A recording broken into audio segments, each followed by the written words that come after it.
സാഗരേട്ടനെ താൻ എന്ത് ചെയ്താലും ശരി, ഞാൻ ഈ കെട്ടുതാലി പൊട്ടിച്ച് കളയില്ലടോ.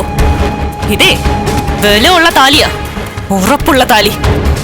ഇവനോടൊപ്പം ജീവിക്കുമ്പോ ഈ താലിക്ക് എത്രമാത്രം ഉറപ്പുണ്ടെന്ന് എനിക്ക് ഊഹിക്കാൻ പറ്റൂടി.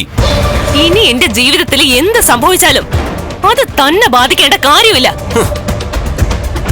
അല്ലെങ്കിൽ തന്നെ ഇപ്പൊ ഞങ്ങളുടെ വിവാഹം കഴിഞ്ഞു, പിന്നെന്തിനാണ് ഇയാള് നമുക്കിടയിലേക്ക് വലിഞ്ഞു കയറുന്നത്? ആരുടെ ജീവിതത്തിലേക്കാണ് വലിഞ്ഞേറി വന്നേ?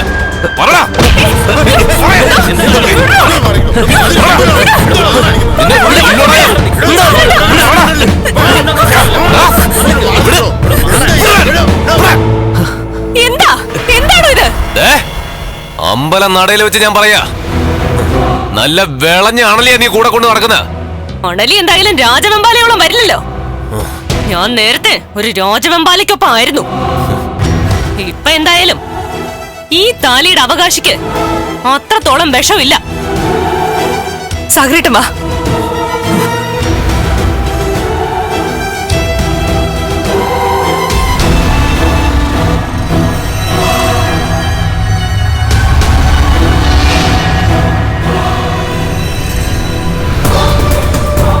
സാഗരേട്ടൻ വണ്ടി എടുക്ക.